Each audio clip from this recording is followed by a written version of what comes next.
Hi hello welcome to MB special talkies. So ఈరోజు మనం మాట్లాడుకోబోయే movie పేరు వచ్చేసి డెవిల్. సో కళ్యాణ్ రామ్ గారు నటించినటువంటి మూవీ డెవిల్.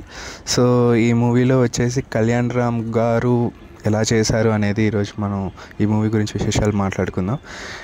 కళ్యాణ్ రామ్ గురించి చెప్పాలి అంటే బింబిసార మూవీలో ఆయన ఒక విశ్వరూపం మనం చూసాం. మళ్ళీ ఈ మూవీలో అలాంటి విశ్వరూపం అయితే మనం చూడలేదని మనం చెప్పచ్చు. ఎందుకంటే చాలా సైలెంట్, అంటే ఒక హాలీవుడ్లో మనకి కొంచెం హడావుడి లేకుండా ఏదైతే మనకి ఒక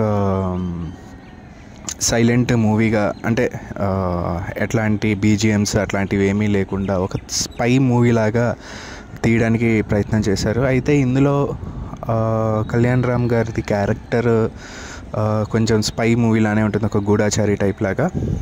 సో అండ్ ఆల్సో ఆయన యాక్టింగ్ వచ్చేసి నాకెందుకో ఇది ఆయనకి కరెక్ట్ మూవీ కాదు అని నాకైతే అనిపించింది. ఎందుకంటే ఇలాంటి అంటే బింబిసారాలో అంత ఒక విశ్వరూపం లాంటి ఒక క్యారెక్టర్ని చూసిన దాని తర్వాత మళ్ళీ ఒక సైలెంట్ లాగా ఎందుకో నాకు ఆ క్యారెక్టర్ సూట్ అవ్వలేదు అనిపించింది కళ్యాణ్ రామ్ గారిది. అండ్ హీరోయిన్ వచ్చేసరికి యాస్టీజ్ హీరోయిన్ కొంచెం బాగానే ఉంటారు, బాగానే చూపించారు. అండ్ ఇందులో హీరోయిన్ చాలా బాగా చేశారని చెప్పొచ్చు. అండ్ ఈ సినిమాలో ఎవరికైనా క్యారెక్టర్ బాగుంది అంటే మాళవిక నాయర్. ఆవిడ ఒక క్యారెక్టర్ చేశారు, సో చాలా బాగా చేశారు క్యారెక్టర్. సో ఆవిడకి ఈ మూవీ కొంచెం ప్లస్ అయిందని చెప్పొచ్చు. అంటే ఆవిడలో మరో ఒక కోణాన్ని ఆవిష్కరించారు అని చెప్పడానికి మనకి మూవీ చూడగానే అర్థమవుతుంది. సో ఓవరాల్ ఆవిడకైతే ఈ మూవీ కొంచెం ప్లస్ అని చెప్పొచ్చు. అండ్ ఈ స్టోరీ ప్లాట్ వచ్చేసేసి మీకు already devil the British secret agent అని అన్నట్టే ఉంటుంది. సో మనకి అర్థమైపోతుంది హీరో అని అనేవాడు బ్రిటిష్ సీక్రెట్ ఏజెంట్ వాళ్ళ దాంట్లో అండర్ కవర్లో పనిచేస్తూ ఉంటాడని. సో ఇక్కడ ఏంటంటే మనకి ఈ స్టోరీ ప్లాట్లో సుభాష్ చంద్రబోస్ గురించి కూడా ఉంటుంది.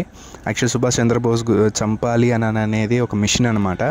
ఆ మిషన్లోనే భాగంగానే హీరోని పెట్టడం. సో హీరోయిన్ అని అనేది సుభాష్ చంద్రబోస్ గారి ఒక పర్సనల్ సెక్రటరీ, అంటే అడ్మినిస్ట్రేటివ్ నడిపేది కానీ ఏదైనా కాన్ఫిడెన్షియల్ మ్యాటర్స్ కానీ చూసేది హీరోయినే. సో ఎలాగైనా నేతాజీ ఎప్పుడు వస్తారు ఏంటి అనేది బ్రిటిష్ వాళ్ళు కనుక్కొని ఆయన చంపేయాలి అనే ఉద్దేశంతో హీరో వాళ్ళ సీక్రెట్ ఏజెంట్గా పనిచేస్తుంటాడు కాబట్టి హీరో పంపించి సో ఒక మర్డర్ మిస్టరీ కూడా జరుగుతుంది అదే టైంలో. సో ఆ రెండింటి మీద ఫోకస్ చేసి ఇలా పంపిస్తాడు. కానీ దాదాపు మనకి స్టోరీలో దాదాపు అర్థమైపోయింది హీరో అనేది బ్రిటిష్ సీక్రెట్ ఏజెంట్ కాదు, యాక్చువల్గా ఆయన ఇండియన్ సుభాష్ చంద్రబోస్ యొక్క కుడి భుజం అని అన్నట్టు మనకి చూపిస్తారు.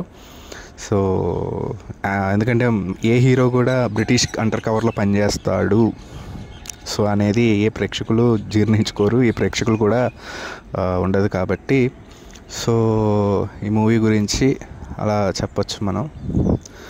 అండ్ ఆల్సో మనకి ఈ మూవీలో కాకపోతే ట్విస్ట్లు చూపించాలని ట్రై చేశారు, కానీ మనకి ట్విస్ట్లు కూడా అక్కడ ఒకటో రెండో మనకి అర్థమైపోతాయి కాబట్టి మనకి అంతగా అర్థం అవ్వకపోవచ్చు. సో ఈ మూవీ కూడా ఎందుకో కరెక్ట్గా స్క్రీన్ ప్లే పోర్ట్రే చేయలేదు అని అనిపించింది.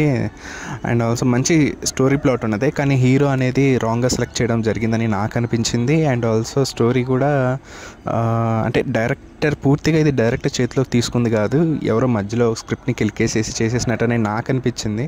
ఎందుకంటే ఒక మంచి స్క్రిప్ట్ అండ్ ఎందుకో మరి కిలికినట్టు నాకైతే అనిపించేసింది. బట్ నాకైతే అంత ఇంపాక్ట్ అనిపించలేదు డెవిల్ మూవీ. సో ఓవరాల్గా ఈ మూవీలో ఒక మాళవిక నాయర్ అనే హీరోయిన్కి తప్పితే ఇంకెవరికి మనకి అంతగా స్కోప్ ఉన్న క్యారెక్టర్స్ ఎవరు చేయలేదని నాకైతే అనిపించింది. అండ్